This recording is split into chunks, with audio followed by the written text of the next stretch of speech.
even though everyone in this room and everyone watching has different definitions of happiness, that if I ask you on a scale of 1 to 10 how happy you felt over the past 2 weeks, most of us can kind of put ourselves on that spectrum. We can put ourselves somewhere on that range.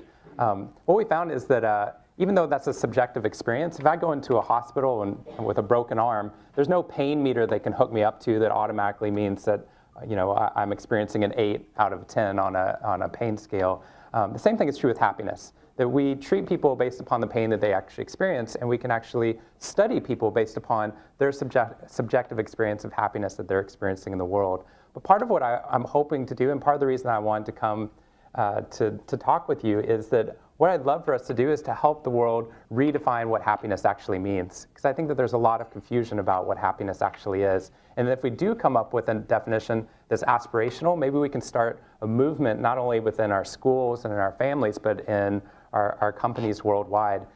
There's a lot of articles that are coming out right now talking about how having a happy life and having a meaningful life, that a meaningful life is so much better than having a happy life. In terms of the levels of happiness, levels of health that you experience in the long run.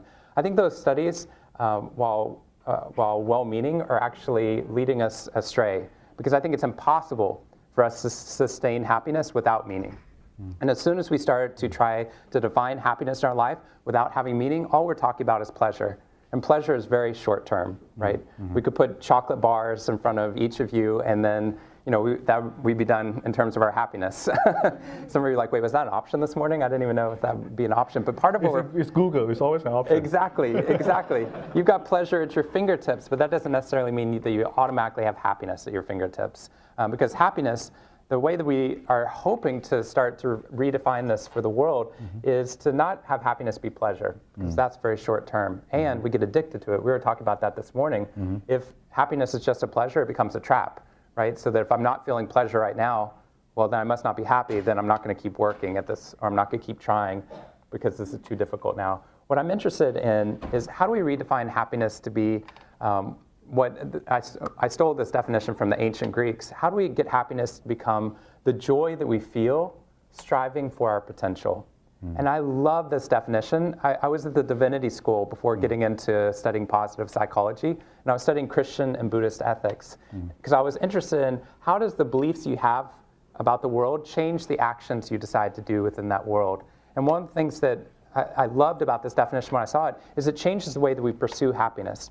Because if happiness is just pleasure, we have to keep running after it very quickly, and we know it's not going to last.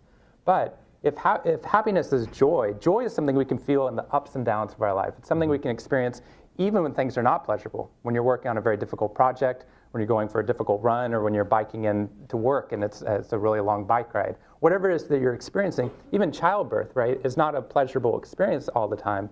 But you can actually feel joy in the midst of that. What I want people to do is to recognize and to actually seek out that joy, which I know is one of your pet projects as well, is how do you seek joy, but joy that's connected to growth? Because if happiness is actually disconnected from growth, it turns out we stagnate and our happiness goes away pretty quickly. Our problem is sometimes that people are way too happy because they come into work. I had this guy come into work 3 hours late today, and he was like, I tried to yell at him, and he was like, what are you doing? Let's just relax and just enjoy ourselves. And I was like, that guy didn't make me happy at all. But what he's talking about there is not happiness, right? That's short-term pleasure. The guy decided to stay home that morning and didn't do the work that he was supposed to be doing. But if that's what it is, then long-term, his levels of happiness are actually going to decrease. He's never going to get to see what his potential was within that organization. He might not get to see what his potential was in terms of applying his self-control and his behavior to his tasks. So what we want people to do is to recognize that that's